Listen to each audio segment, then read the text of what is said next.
Hi everyone, I hope you're well and staying safe. It's my turn to read Little Wolf's Book of Badness. Lakeside Camp, Day 40. Dear Mum and Dad, lots to tell you. It's a good thing I like writing. Guess what? The pack leader is an Arcala the same as Dad. Cub Scouts are great. Did you know you can do loads of badges if you join? Arcala said if I stayed, I could study for camper, explorer, navigator, book reader, etc. They even have one called animal lover. I love rabbit rolls. I am an animal lover, but Arcala said animal lover is not an eating badge. Oh well, pity. I am really good at putting up tents now and the wide game and telling stories round the campfire. Today I told all about Uncle and Cunning College and the 9 rules of badness and how important it is for me to get my bad badge. Everybody asked me, what are the 9 rules of badness? I said, sorry, I only know 8. Will they do? And they said, yes, tell us. So I said, 1, huff and puff a lot. 2, say loads of rude words. 3, fib your head off. 4, blow everyone else. 5, if it squeaks, eat it. 6, do your dirtiest every day. 7, do charming. 8, do not blab your good ideas.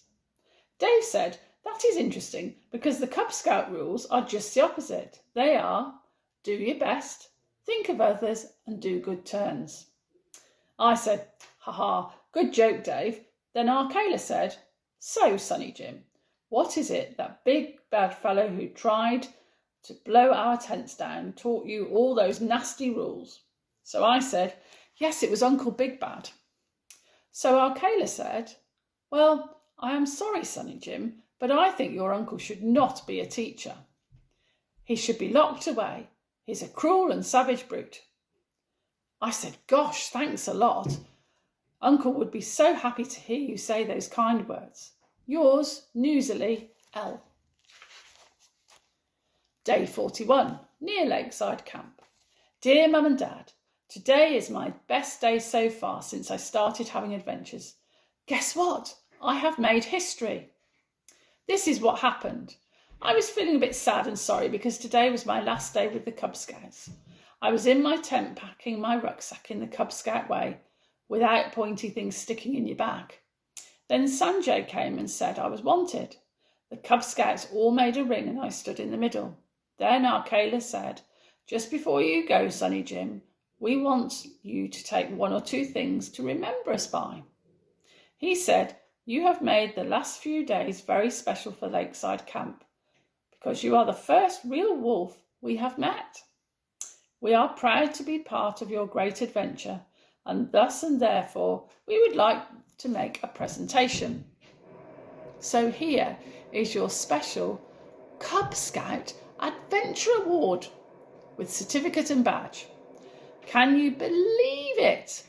A badge at last. Plus they gave me a load of provisions, including chocolate fingers, noodles and 3 whacking big tins of baked beans, canteen size, because they are my favourite.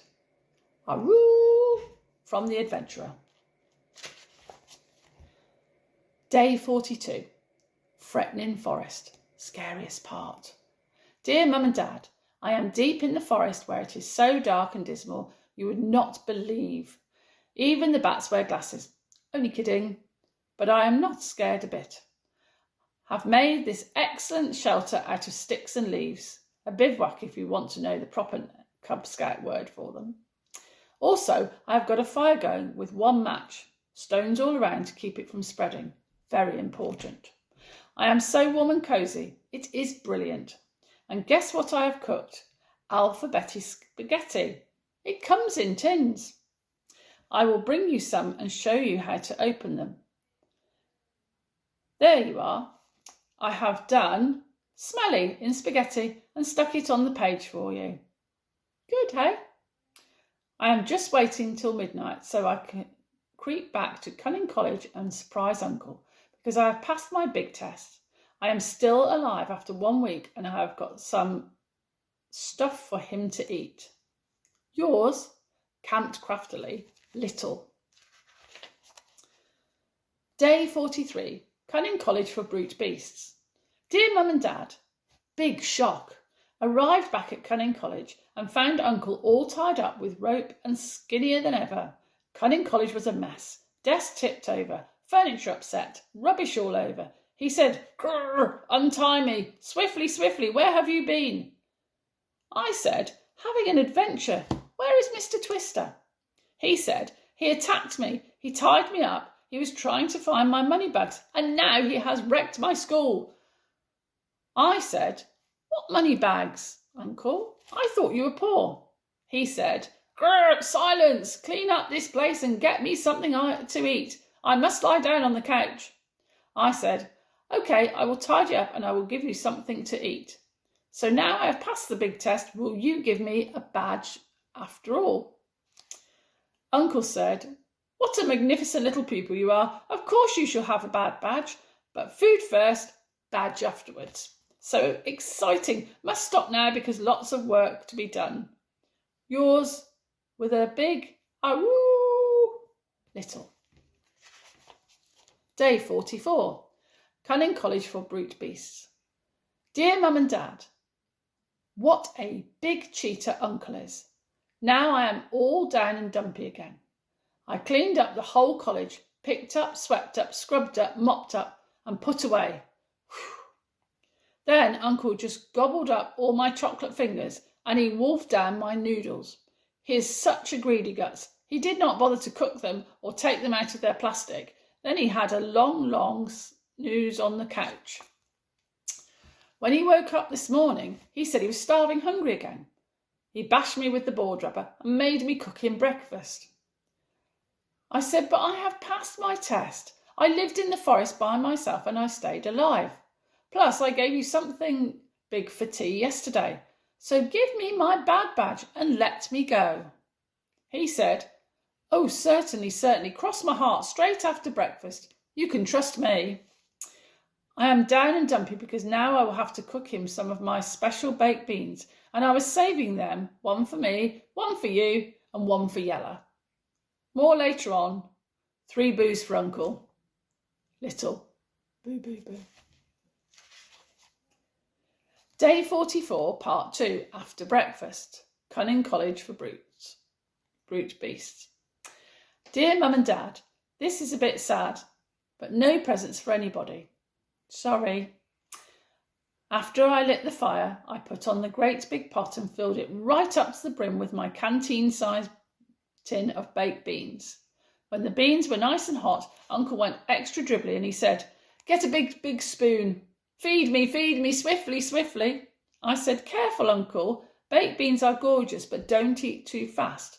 Look at what the label says. Beware of the jumping bean bags." But he would not look. He would not listen. He got huffy and puffy and he threw the spoon in the corner. He yelled, "Too small! Get the ladle and feed me, swiftly, swiftly." So I did. He swallowed the lot in 35 seconds. Then he licked his lips and his voice went all weak. And he said, "What about one more tin?" So number 2 tin that I was saving for Yella went into the pot. Canteen size again. I fed them to Uncle with the ladle. Talk about a quick eater. It was like stoking the boiler. Uncle said, again in a weak voice, "Just one more tin." I said, "But they are my treat for my mum and dad. I am saving them. I want to take them home with my badge so they can be proud of me. Besides, remember the label, beware of the jumping bean bags." But he said, "Grr, grr. Who cares about bean bags? Get the coal shovel and feed me, swiftly, swiftly." So number 3 tin that I was saving for you went into the pot, the biggest tin of baked beans you can get. Uncle opened his mouth wide as he could, and I shovelled in all the baked beans with the coal shovel, swiftly, swiftly.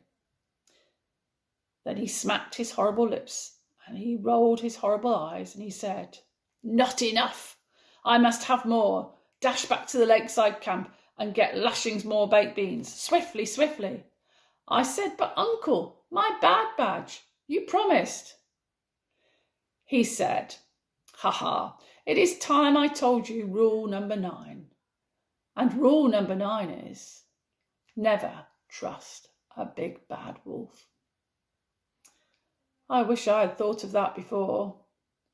Yours, badgelessly, Littlely. I hope you enjoyed that. I look forward to seeing you all very soon. Bye.